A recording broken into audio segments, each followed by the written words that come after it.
Bonjour, je vous parle pour commencer cette année 2024 de la quête de reconnaissance.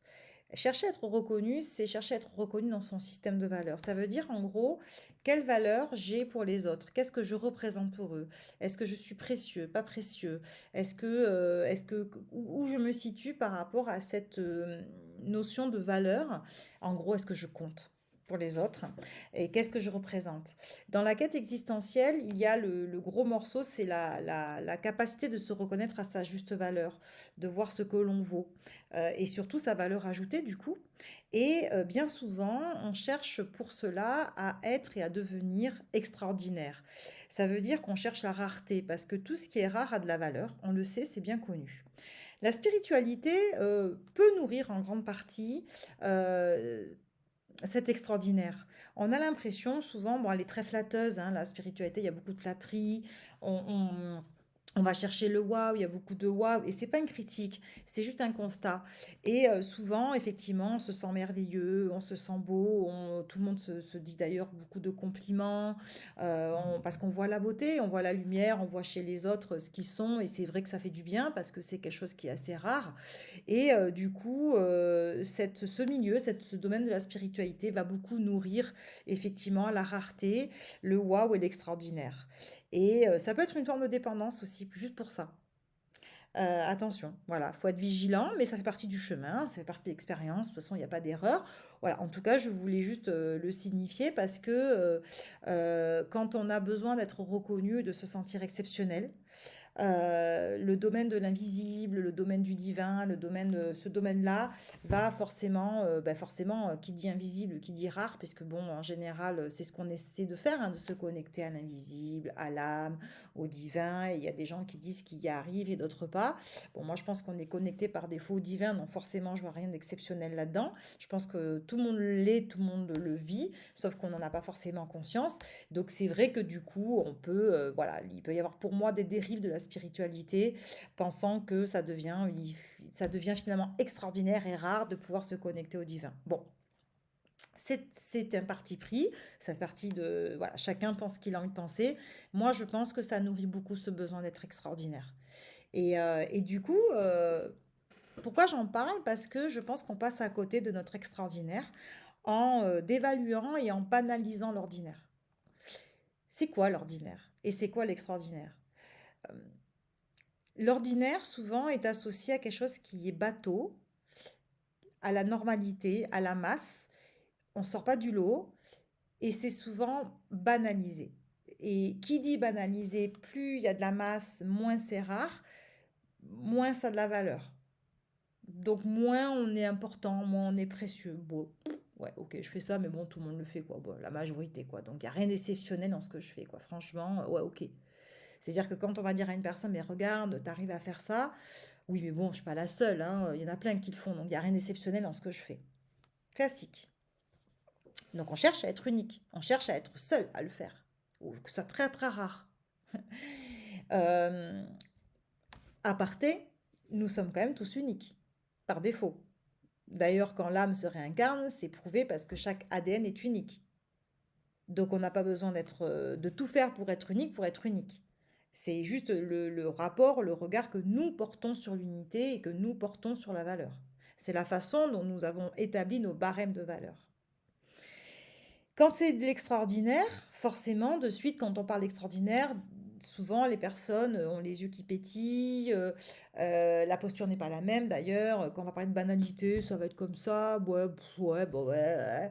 C'est vrai, hein. Et puis quand on va parler d'extraordinaire, de suite on va un peu s'emballer, on a les yeux qui pétillent, d'ailleurs on regarde vers le ciel, et de suite c'est rare, c'est quelque chose de... On sort du lot.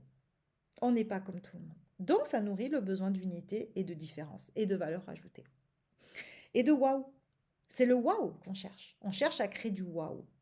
Parce que quand on crée du waouh, on est reconnu, les gens nous regardent et on est précieux, tout simplement. On devient précieux, on devient important. On est plus transparent. On sort du lot. Donc, c'est vraiment cette recherche d'unité, cette recherche qui est très intéressante dans la quête existentielle. Et c'est ça qu'on va chercher. D'ailleurs, la quête spirituelle, pour moi, c'est vraiment ça, c'est d'aller chercher cette unité. D'ailleurs, on parle beaucoup d'unité, de dualité dans la spiritualité, etc. Et du coup, de place, etc. Donc, du coup, on va chercher vraiment cette unicité d'être unique. Et on passe par l'extraordinaire, pour moi. Quand on revient à la matière, quand on sort de cet invisible et qu'on revient dans le concret, dans la matière, on est confronté à l'ordinaire, à notre quotidien, oui, à notre quotidien, à notre vie de tous les jours, tout simplement, à notre ordinaire. Et de suite, boum, on revient à cette réalité et de suite, c'est banalisé, quoi. Ouais, voilà, il n'y a pas cet extraordinaire, ce waouh. Et du coup, souvent, on est un peu, voilà. Et en fait, pour moi, tout se passe là. C'est ce que pour moi la vie nous montre. Regarde ton ordinaire, regarde ce que tu fais tous les jours. Change ton regard sur qui tu incarnes. Qu'est-ce qui est le plus rare? Est-ce que le plus rare, c'est de faire quelque chose rarement, de temps en temps? Ou est-ce que le plus rare, c'est de le faire tous les jours? Ça veut dire que, par exemple, beaucoup de personnes associent leur normalité, ce qui est normal pour eux, à quelque chose qui pourrait être ordinaire, puisqu'ils le font tous les jours. C'est normal pour eux, c'est normal pour moi. Donc forcément, quand c'est normal pour moi, c'est forcément normal pour les autres. Ça veut dire qu'on a déjà une petite nuance entre... Ça veut dire que la nuance est de dissocier ce qui est de ma normalité et de la normalité des autres. Et on a tendance à les mettre ensemble. Ça veut dire que si c'est normal pour moi, c'est forcément normal pour les autres. Bon, ok, tout le monde n'est pas comme moi, mais bon, quand même, dans la majorité des cas, je suis comme tout le monde, quoi. Je suis classique. Je sors pas du lot. Si, si, si. Alors, heureusement qu'on n'a pas besoin d'être le seul et l'unique à faire quelque chose pour se sentir différent, hein. L'unité, la différence, elle se fait sur un ensemble. Ça veut dire que ce sont toutes les parts de nous qui sont rassemblées, qui, assemblées, fait un tout. C'est comme un puzzle, en fait. On a plein de pièces de puzzle, on les assemble et ça fait un tout. Ça, c'est nous. Et ça, c'est unique. Personne ne nous ressemble. Personne. Nous sommes tous uniques et différents. Alors bien sûr, dans ces pièces de puzzle, on va retrouver des pièces qui ressemblent, puisqu'on a des valeurs communes quand même, et heureusement.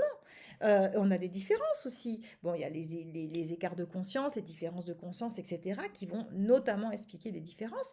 Mais effectivement, on va retrouver des pièces communes avec d'autres personnes. Ça va créer, c'est ce qu'on appelle des affinités, des points de ressemblance, et on en a besoin. Et c'est normal. Heureusement qu'on n'est pas tout seul à faire ça. Il y a des choses qui sont plus ou moins rares, parce que c'est le fruit d'un travail d'incarnation. Ce qui est intéressant, c'est qu'on a du mal à associer sa normalité, son ordinaire, avec sa légitimité, le travail à l'échelle de l'âme. Je m'explique. Ici, on travaille à l'échelle de l'âme. Ça veut dire qu'on englobe, on tient compte de tout le passé de l'âme. Ça veut dire que de tout son parcours initiatique où elle a pratiqué, travaillé et où elle s'est entraînée. À partir du moment où elle s'est entraînée et beaucoup entraînée, c'est lié à sa vieillesse, c'est lié à son parcours, c'est pour ça qu'on appelle une vieille âme, parce que ça s'évalue surtout à sa maturité, à son autonomie, à sa pratique. On va pouvoir effectivement poser des actes facilement, intuitivement, mécaniquement, sans réfléchir. On le fait. On ne se rend même pas compte qu'on le fait, hein.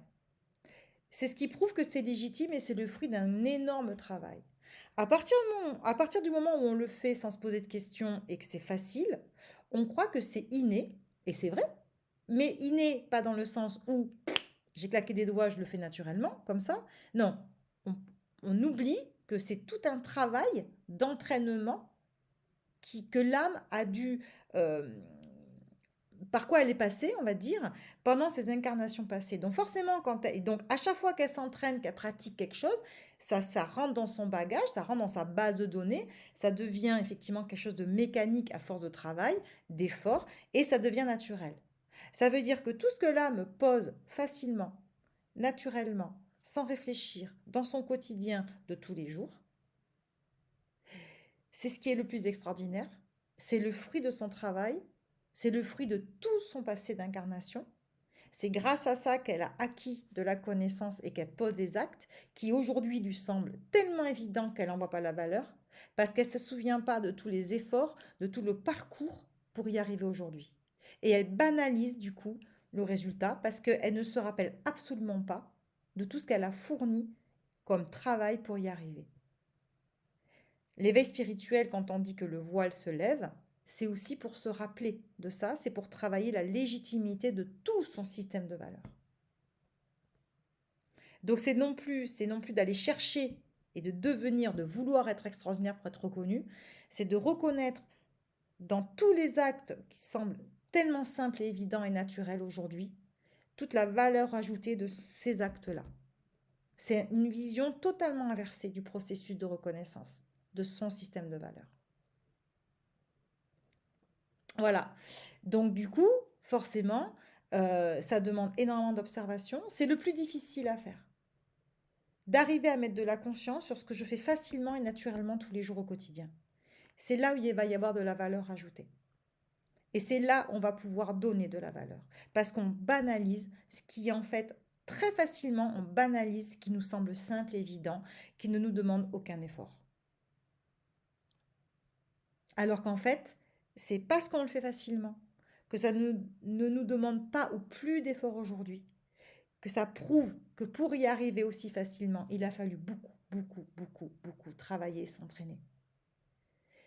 Et ça, il a fallu, des fois, c'est pas sur une existence qu'on arrive à le faire, c'est l'ensemble de ces incarnations, c'est l'accumulation de toutes ces incarnations qui permet en fait de poser énormément d'actes facilement sans s'en rendre compte.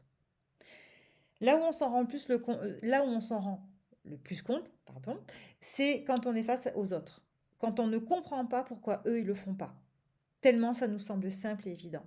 Donc si tout le monde le faisait, pourquoi on réagirait autant face à des personnes qui ne le font pas? Elles ne savent pas encore le faire. Comme le disait Jésus, euh, pardonne-leur leur ignorance. Ils ne savent pas ce qu'ils font. Non, pas encore. Mais vous, oui. Vous ne vous en rendez pas compte parce que c'est devenu simple, banal pour vous, parce que c'est devenu normal. Donc on banalise la normalité, on banalise l'ordinaire et on cherche à être extraordinaire pour être reconnu et se voir à sa juste valeur. Voilà, je voulais juste semer cette graine, je voulais juste vous montrer en fait le paradoxe entre l'ordinaire et l'extraordinaire et de vous rendre peut-être compte que l'extraordinaire n'est pas forcément là où on voudrait qu'il soit. Il n'est pas forcément non plus dans la spiritualité ou dans l'invisible, il est dans ce que vous incarnez ici et maintenant dans la matière et il est dans votre ordinaire, il est dans votre quotidien, il est dans votre tous les jours et il est tout sauf banal. Il a énormément de valeur.